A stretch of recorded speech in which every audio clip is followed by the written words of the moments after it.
Hello मेरे travellers, कैसे हैं आप? मुझे उम्मीद है कि मस्त होंगे, झकास होंगे एज ऑलवेज। अब निक्कू भैया हैं, क्या लाए हैं? तो मैंने कुछ कमेंट्स पढ़े जिसमें किसी ने कहा कि भैया मैंने 10th में मार्क्स कम आए थे तो उसकी वजह से मुझे कॉमर्स लेनी पड़ी, क्या ये डिसीजन सही है या नहीं है? या फिर किसी ने कहा कि भैया मैंने 12th में आ गया हूं लेकिन 11th में ढंग से पढ़ा नहीं या मुझे समझ में आया नहीं, तो क्या मेरे लिए डिसीजन ठीक है? क्या मैं 12th में अच्छे नंबर ला पाऊंगा? तो ये वीडियो उनके ऊपर है।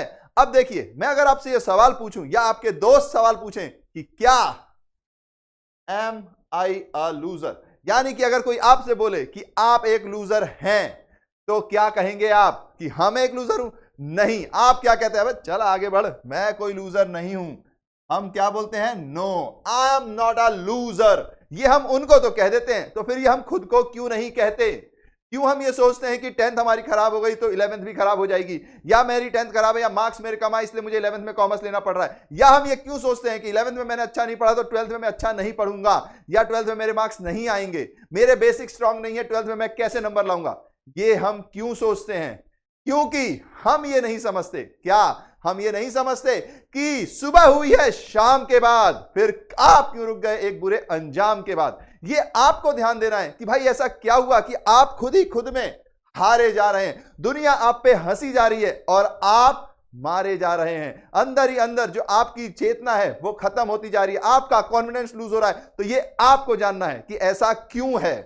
तो इसका एक बेसिक रीजन क्या होगा? सही बात है भैया, पढ़ाई नहीं की होगी 10th में, या फिर हो सकता है एग्जाम के टाइम आप थोड़े से बीमार हो गए होंगे। तो ये रीजन थे।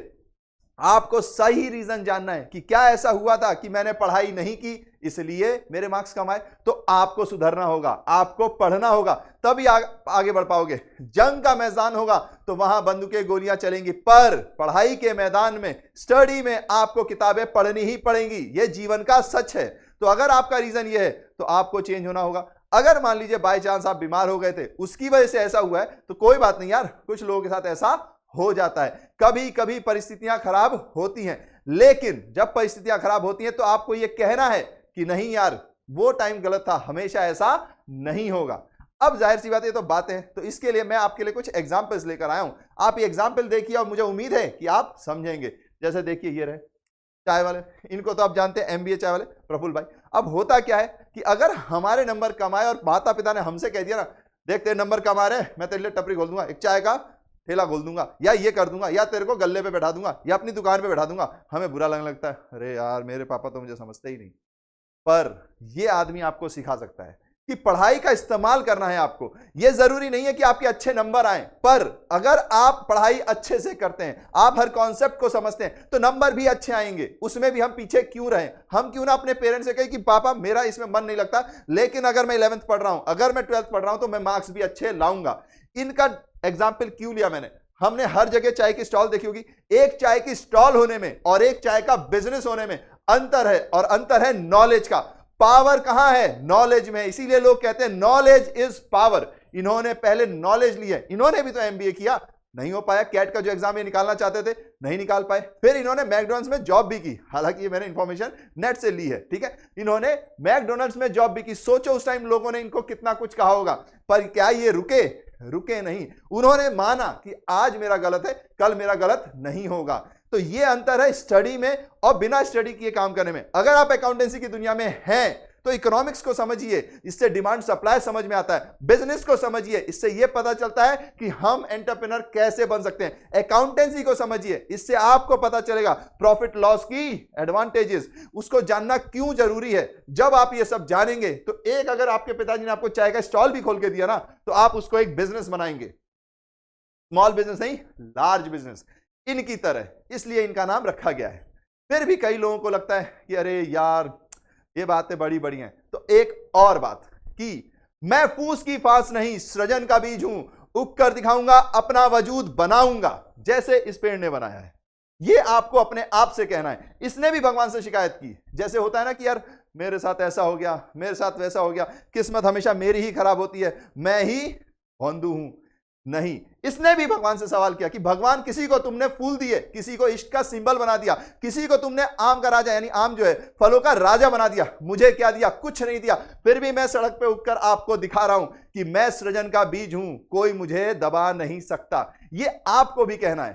पर भगवान ने भी इसको क्या आंसर दिया वो समझिए। कि भगवान ने कहा जिसको मैंने फूल दिया उसको उतना बड़ा जीवन नहीं दिया, मगर वो उस फूल में खुश है। उसने ये कहा कि ठीक है, मैं 2 दिन के लिए ही उगा, पर 4 लोगों के चेहरे मेरी वजह से खिले। उसने उसके पॉजिटिविटी को देखा। जब मैंने किसी को फल दिया तो मैंने उससे कहा कि तुम्हें झुकना पड़ेगा। इसीलिए तो कहा जाता है कि जिन पेड़ों पे फल लगते हैं वो झुक जाते हैं। उसको ईगो त्यागना पड़ा, उसने ईगो त्यागा। तुमने ऐसा क्या किया? मैंने तुमको जज्बा दिया, वो जज्बा जो इनमें से किसी के पास नहीं था। किसी से मिट्टी छीन लो, पानी छीन लो, वो सूख जाएंगे। अगर वो इंडोर प्लांट है, धूप में रखो, वो मुरझा जाएंगे। मैंने तुमको ये जज्बा दिया कि चाहे मिट्टी हो या ना हो, धूप हो या ना हो, तुम उगोगे। पर तुमने उसको नहीं देखा। तुमने किसको देखा? यार मेरे नंबर कम आए हैं, इसके ज्यादा आए हैं। यार इसकी तारीफ टीचर बहुत ज्यादा करता है, यार उसका ये करता है। हम उसमें फंसे रह गए, जैसे ये फंसा रह गया। लेकिन आपको समझना है कि भगवान ने आपको कौन सा टैलेंट दिया है, उसको निखारो ना यार। हम ये क्यों सोचे कि हमें वही बनना है। मेरे एग्जाम्पल में जो वो चाय का टपरा था, वो भी सही है, वो भी सही है, वो सम्मान से अपनी जिंदगी जी रहा है। अगर आपका वो है तो वो भी चलेगा। लेकिन अगर आप चाहते हो कुछ बड़ा करना तो उसके लिए लड़ना आपको पड़ेगा, जज्बा आपको अपने अंदर लाना पड़ेगा। और एक बहुत ही अच्छी मिसाल है मेरे पास, हालांकि इससे अच्छी मिसाल आपके पास होगी, अपने आसपास देखिए। अगर वो लोग आपको इंस्पायर कर सकते हैं तो उनसे इंस्पायर होइए। लेकिन मेरे को जो सबसे बेस्ट एग्जांपल लगता है वो इस पर्सन का लगता है। बट ये बात याद रखिएगा, मैं फूस की फांस नहीं, सृजन का बीज हूं। रेत हो या सीमेंट, मैं उगकर दिखाऊंगा, अपना वजूद बनाऊंगा। ये आपको कहना अपने आप से बहुत जरूरी है, ठीक है। और ये समझना भी जरूरी है कि अगर किस्मत आपके साथ खराब थी तो और लोगों के साथ और कुछ हुआ होगा, आपके साथ ये हुआ है। और आपके पास भी भगवान ने कुछ ना कुछ पावर दी है, उसको पहचानिए, ठीक है। एक और एग्जांपल के साथ समझते हैं। एक और एग्जांपल, ये बंदा, मैं बता नहीं सकता कि इस बंदे के बारे में जब भी मैं सोचता हूं ना इमोशनल हो जाता हूं। ये बंदा आपको शायद नहीं पता हो तो मैं बता देता हूं, वरना तो क्रिकेट के फैन सब जान ही जाएंगे। दिनेश कार्तिक जी है, इनका नाम भी लिखा ही हुआ है।